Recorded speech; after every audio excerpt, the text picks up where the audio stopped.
Maksudnya apa? Dengan maksud supaya umat beriman dapat lebih mudah berpartisipasi secara hikmat dan juga aktif. Dan hal inilah yang patut disadari terlebih dahulu untuk kita semua.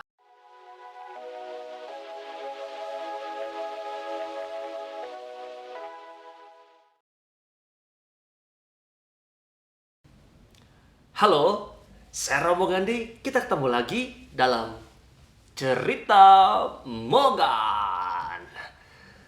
Teman-teman yang terkasih, kalau mengingat-ingat ketika kita merayakan perayaan Ekaristi, sebetulnya ada berapa kali sih kita membuat tanda salib dalam perayaan Ekaristi. Lalu apakah Anda itu memahami makna dari setiap tanda salib yang dibuatnya? Maka mari kita mulai pembahasan kali ini dalam Cerita Mogan. Nah, teman-teman, setelah kita membahas 3 unsur yang terdahulu, ditonton ya, wajib itu supaya masing-masing itu dapat dimengerti dan saling sambung menyambung. Yang pertama, saya sudah membahas tentang unsur utama dalam liturgi, ditonton. Yang kedua itu perarakan masuk, ditonton juga. Dan yang ketiga penghormatan altar. Dan kali ini kita masuk dalam pembahasan lanjutannya. Teman-teman terkasih, setelah melakukan penghormatan pada altar, imam selebran utama menuju kursi imam yang sudah disediakan. Dan dari depan kursi pemimpin itulah imam bersama dengan umat melakukan ritus berikutnya secara bersama-sama, yakni apa? Ritus tanda salib. Maka sebelum membahas ritus ini secara lebih mendalam, perlu diketahui bahwa pembaharuan liturgi itu terus-menerus dilakukan oleh gereja dan pada akhirnya pun membawa dampak pada perubahan terhadap tata cara perayaan Ekaristi yang kita rayakan pada masa kini, pada saat ini. Nah, Konsili Vatikan II bahkan menegaskan untuk meninjau kembali tata perayaan Ekaristi agar makna bagian dari setiap ritusnya semakin jelas, termasuk hubungannya dengan bagian-bagian yang lainnya. Maksudnya apa? Dengan maksud supaya umat beriman dapat lebih mudah berpartisipasi secara hikmat dan juga aktif. Dan hal inilah yang patut disadari terlebih dahulu untuk kita semua. Oleh karena itu, hendaknya tata perayaannya dibuat lebih sederhana dengan tetap mempertahankan hal-hal yang pokok. Semua pengulangan dan tambahan yang tidak perlu yang muncul dalam perjalanan sejarah hendaknya dihilangkan. Dan salah satu ritus yang mendapat pengurangan yang cukup signifikan ialah ritus tanda salib ini. Bagaimana itu terjadi?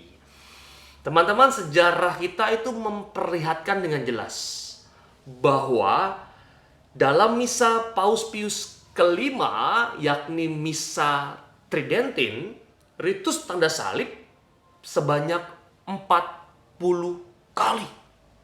40 kali dalam misa Tridentin. Sedangkan dalam misa Paus Paulus ke-6 setelah Konsili Vatikan yang kedua, umat beriman hanya membuat 3 kali tanda salib. Maka sebenarnya pertanyaan yang awal terjawab, berapa kali sih kita membuat tanda salib dalam perayaan Ekaristi? Jawabannya 3. Tapi maknanya apa? Nah, kalau mau mengerti lebih jauh, kita simak selanjutnya. Dan kapan saja kita membuat tanda salib? Yang pertama itu di bagian ritus pembuka. Yang kedua, kalau masih diingat, kapan? Nah, sebelum bacaan Injil, betul. Dan yang terakhir, yang ketiga adalah di bagian ritus penutup. Meskipun masih banyak umat yang terpengaruh pada ritus lama, tanda salib yang dilakukan 3 kali tersebut dianggap sebagai tindakan liturgis dalam misa yang sekarang berlaku. Maka saat ini kita akan mendalami makna 3 kali tanda salib yang dilakukan dalam misa dan kapan saja itu dilakukan. Ada 3 makna. Yang pertama adalah tanda Trinitas, signum Trinitas. Yang kedua maknanya adalah penghormatan Injil, veneration evangelii. Yang ketiga, penerimaan berkat, acceptio benedictionis. Itu 3 maknanya. Yang pertama, kita akan bahas secara perlahan-lahan dan juga mendalam. Mari kita simak. Yang pertama adalah tanda Trinitas.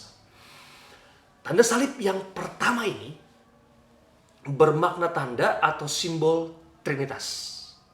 Tanda salib ini dilakukan di bagian ritus pembuka dalam perayaan Ekaristi.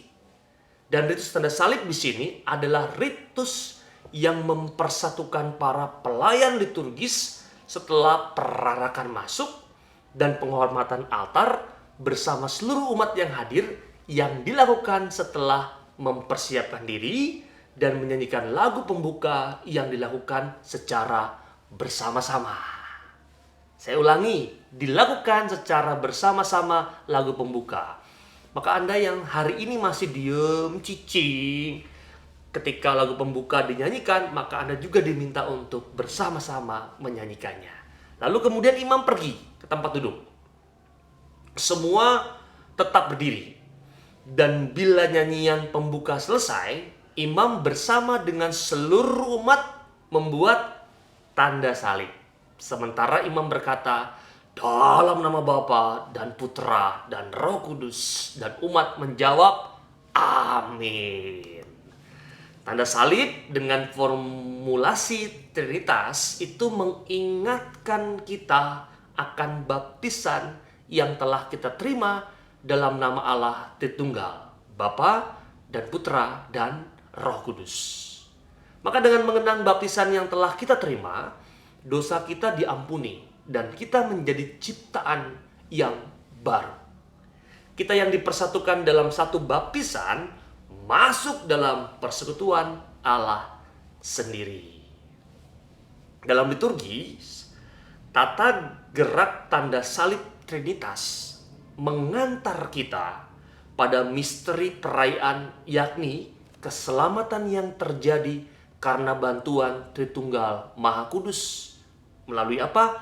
Melalui penebusan dan kurban Kristus sendiri.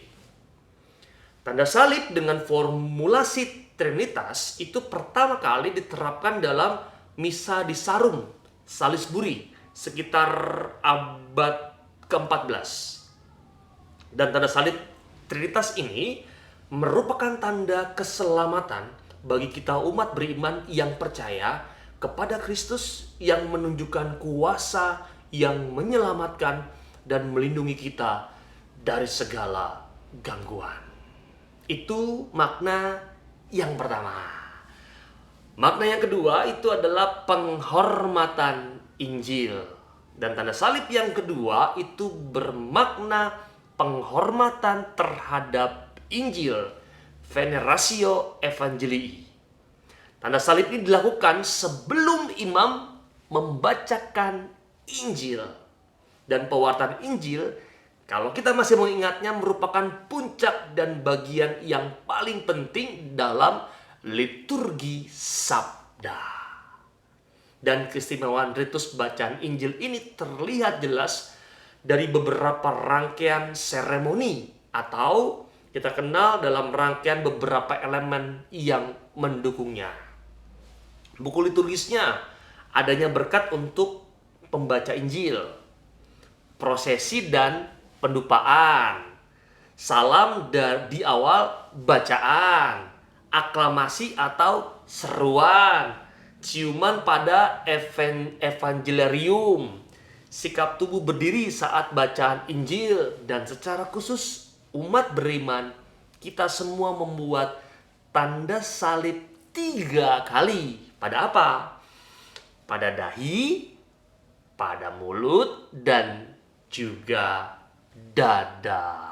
Tepat sekali.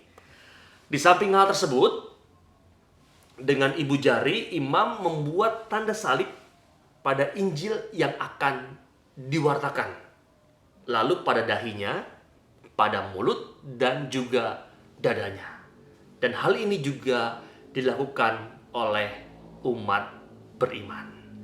PWMR 134 dan 175 menegaskan hal tersebut. Dan ritus tanda salib ini mempunyai 2 arti.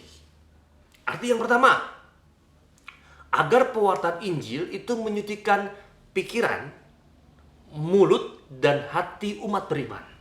Itu arti yang pertama.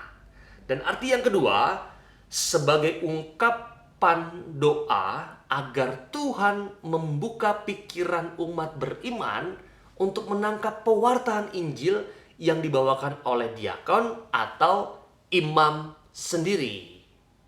Maka harapannya apa? Harapannya adalah semoga Tuhan menyucikan mulut umat beriman untuk mewartakan Injil, dan semoga Tuhan membuka hati umat beriman untuk menghayati pesan dari Injil tersebut. Dan ritus ini dikaitkan dengan tradisi pada abad ke-8 yang melibatkan partisipasi umat dengan penghormatan terhadap Injil yang akan dibawakan. Itu makna yang kedua, yaitu penghormatan Injil. Dan tanda salib dengan makna yang ketiga adalah penerimaan berkat. Nah, maka umat nih seringkali sebelum berkat itu sudah kabur, komuni kabur. Atau sebelum berkat penutup karena parkiran itu terlalu penuh, itu dengan alasan supaya tidak mengganggu, buru-buru padahal belum berkat penutup. Maka seringkali umat juga hanya menerima 2 berkat. Bahkan yang paling parah, ada umat yang membuat tanda salibnya hanya 1 ketika bacaan Injil. Karena apa? Karena telat. Datangnya sebelum bacaan Injil, terus setelah komuni pulang. Maka tanda salib yang pertama nggak menerima, dia hanya menerima. Yang kedua, yang ketiga berkatnya nggak menerima juga. Nah, sekarang yang ketiga, yaitu penerimaan berkat. Tanda salib yang ketiga bermakna penerimaan berkat.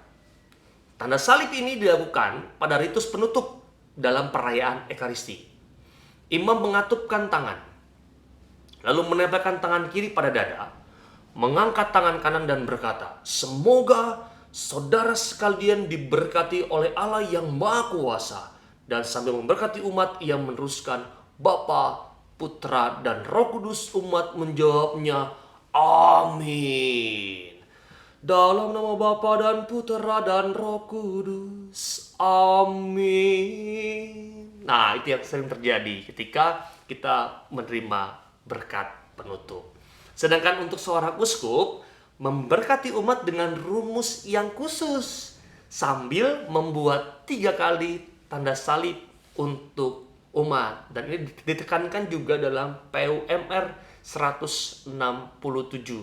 Maka kalau Anda pernah atau sering bisa bersama uskup, maka uskup akan membuat berkat penutupnya itu membuat tanda salib sebanyak 3 kali, berbeda dengan imam. Dan tanda salib di sini dilakukan oleh umat beriman pada saat selebaran utama memberkati mereka. Hal ini berarti apa? Hal ini berarti umat beriman siap diutus untuk mewartakan kabar sukacita Injil yang ditandai dengan salib. Dan setelah selesai dengan perayaan ritual, maka tanda salib mengingatkan kita untuk membawa Kristus dalam hidup sehari-hari. Dan umat beriman dimateraikan dengan tanda salib untuk melakukan tindakan karitatif, tindakan kasih, dan pelayanan dalam bidang masing-masing. Dan makna tanda salib yang dihubungkan dengan kehidupan sehari-hari sebenarnya sudah ada dan dilakukan oleh orang Kristiani di masa yang lalu. Hippolytus, sekitar tahun 215 dalam tradisi apostolik mengatakan agar kita melakukan tanda salib pada dahi dengan penuh penghayatan apabila masuk dalam pencobaan. Santo Tertullianus dalam De Corona 3 sekitar tahun 240 menegaskan makna tanda salib dalam hidup kita sehari-hari. Dan hendaknya kita menandai dahi kita dengan tanda salib dalam perjalanan. Pada saat keluar dan masuk rumah, saat berpakaian, sebelum dan sesudah makan, sebelum dan sesudah tidur, dan dalam segala pekerjaan serta aktivitas yang kita lakukan sehari-hari. Demikianlah makna tiga kali tanda salib dalam perayaan Ekaristi atau misa bagi umat beriman. Kalau masih diingat, yaitu pada bagian tetes pembuka sebelum bacaan Injil dengan 3 tanda salib kecil pada dahi, mulut, dan dada. Dan yang terakhir adalah di bagian ritus penutup. Dan secara liturgis hanya 3 tanda salib tersebut yang berlaku. Yang lainnya hanyalah tindakan personal atau devosional yang sedapat mungkin kita hilangkan sebagaimana dianjurkan oleh Sacrosanctum Concilium 50. Maka dari itu, teman-teman yang terkasih, dengan mengetahui makna dari ritus tanda salib dalam perayaan Ekaristi yang kita rayakan, kita semua semakin terbuka untuk melakukan tata gerak tanda salib ini dengan sungguh-sungguh dan juga dengan penuh penghayatan. Semoga membantu Anda. Semoga semakin membuka wawasan Anda. Semoga semakin menambah pengetahuan tentang iman Anda dan juga semakin membawa perubahan untuk memaknai sikap dan tindakan kita dalam perayaan Ekaristi. Kita ketemu lagi dalam cerita Mogan yang berikutnya yang tidak kalah menarik. Maka saya Romo Gandhi, salam. Kita ketemu lagi dalam cerita Mogan yang selanjutnya.